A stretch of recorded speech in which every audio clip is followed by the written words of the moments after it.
The first complaint came on a Tuesday. By Friday, Karen Holloway had called the police 6 times. All because of my dog. A 6-year-old German Shepherd named Rex. Rex wasn't a pet. He had helped save lives. He had received awards. She claimed he terrified the neighborhood.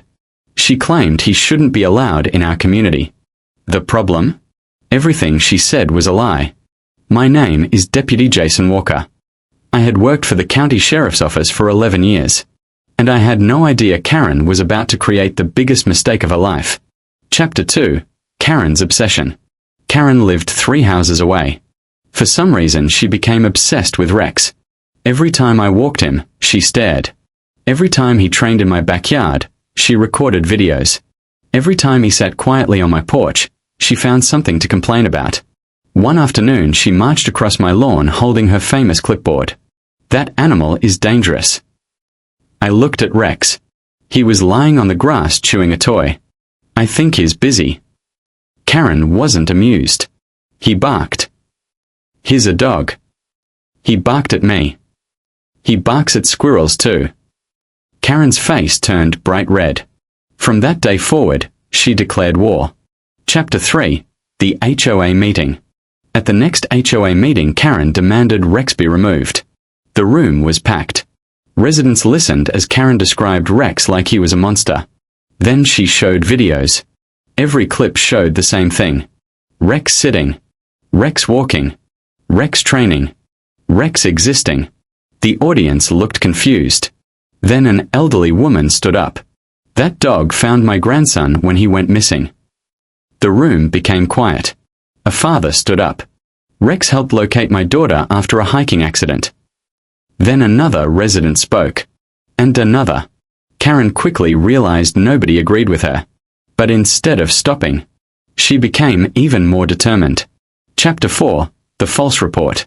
3 weeks later I received a phone call while on duty. Dispatch sounded confused. Deputy Walker, we've received a dangerous animal complaint. About Rex. A pause.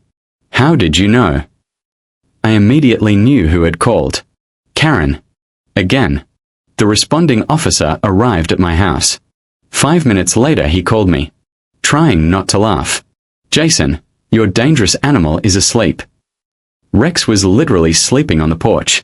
Karen had reported an aggressive attack. There wasn't even a scratch on anyone. That should have ended things. But Karen was just getting started. Chapter 5. The Incident. One Saturday morning the neighborhood held a charity event. Families gathered in the park. Children played games. Food trucks lined the street. Rex attended as part of a K9 demonstration. Hundreds of people were there. Everything went perfectly. Until Karen arrived.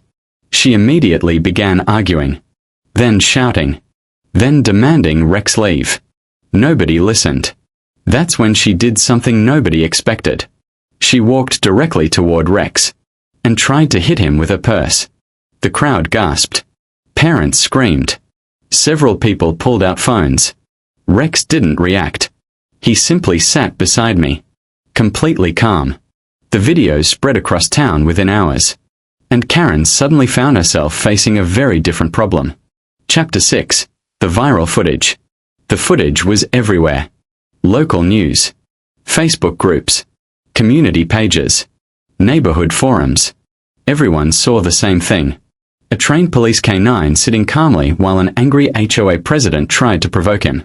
The comments were brutal. Karen became the villain overnight. Instead of apologizing, she blamed everyone else. That made things worse. Much worse. Chapter 7. The Investigation. Then investigators discovered something surprising. Karen had filed over 20 complaints. Not just against me. Against firefighters. Teachers. Veterans. Families with children. She had targeted half the neighborhood. Residents started coming forward. Stories poured in. People shared letters. Emails. Videos. Evidence. Years of evidence. Karen's reputation collapsed almost instantly. Chapter 8. The Emergency. 3 months later everything changed. A severe storm hit our county. Power lines fell. Roads flooded. Several families became trapped. One child disappeared during the chaos. Search teams immediately mobilized, including Rex. For 6 hours we searched. Rain poured. Visibility was terrible. Conditions were dangerous. Then Rex picked up a scent. He pulled hard, ran toward a wooded area, and located the missing child. Alive. Cold. Scared. But alive. The rescue became front-page news. The entire county celebrated. Everyone. Except Karen. Chapter 9. Karen's final mistake.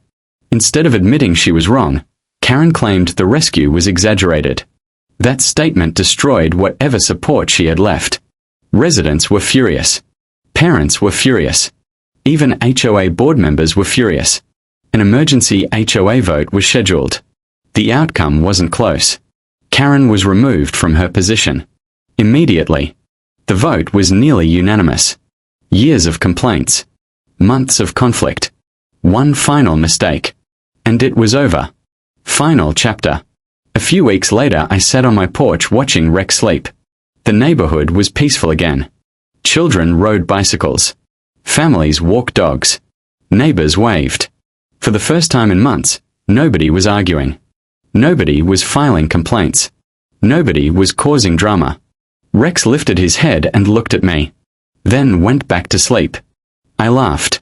Because after everything Karen had done, after all the meetings, complaints, accusations, and chaos, the dog she hated most had become the hero of the entire town. And Karen? She became a reminder of what happens when someone mistakes authority for power.